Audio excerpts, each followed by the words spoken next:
অধর্মের বিনাশ করা।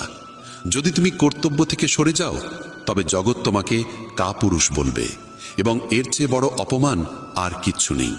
হে পার্থ, যদি তুমি আজ যুদ্ধ থেকে পিছিয়ে যাও তবে এই পৃথিবী তোমাকে বলবে একজন দুর্বল ভীরু যোদ্ধা যে নিজের কর্তব্য থেকে মুখ ফিরিয়েছে।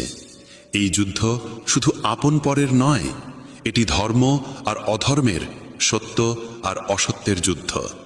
যদি তুমি অন্যায় দেখেও নীরব থাকো তবে তা আরও শক্তিশালী হয়ে উঠবে। যে অন্যায় সহ্য করে সে ঠিক ততটাই অপরাধী যতটা অন্যায়কারী নিজে।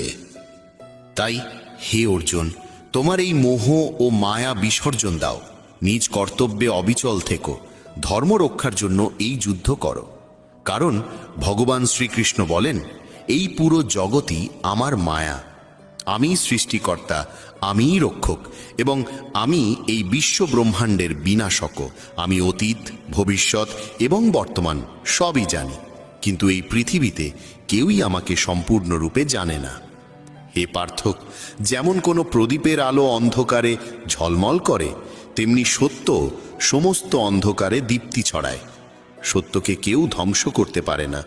তাই মানুষকে সবসময় সত্যের পথেই চলা উচিত।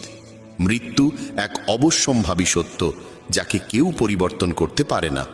যেমন একজন মানুষ পুরনো পোশাক ত্যাগ করে নতুন পোশাক পরে, তেমনি আত্মাও পুরনো দেহ ত্যাগ করে নতুন দেহ ধারণ করে।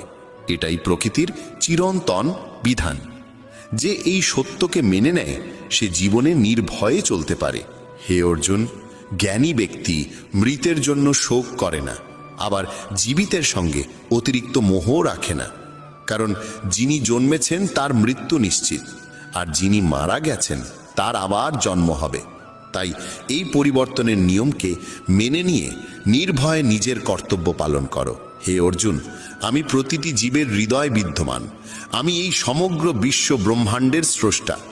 আমি সকল কিছুর আদিতেও আছি, মধ্যেও আছি এবং শেষেও আছি। আমি গ্রহদের মাঝে সূর্য, বেদের মাঝে সামবেদ, দেবতাদের মাঝে ইন্দ্র, ইন্দ্রিয়ের মাঝে মন। আমি ব্রহ্মা, আমি বিষ্ণু, আমি মহেশ। জলাশয়ের মধ্যে আমি মহাসাগর, পর্বতের মধ্যে আমি হিমালয়। এই সমগ্র বিশ্বে যা কিছু রয়েছে তার সব কিছুতেই আমি আছি। শ্রীকৃষ্ণ বলেন, পৃথিবীতে মানসিক শান্তির চেয়ে বড় কোনো সম্পদ নেই। যে নিজের মনকে শান্ত রাখতে শিখেছে তার চেয়ে ধনী আর কেউ নেই। মানুষের দুঃখের মূল কারণ হলো তার আসক্তি। যত বেশি সে আসক্ত হবে তত বেশি কষ্ট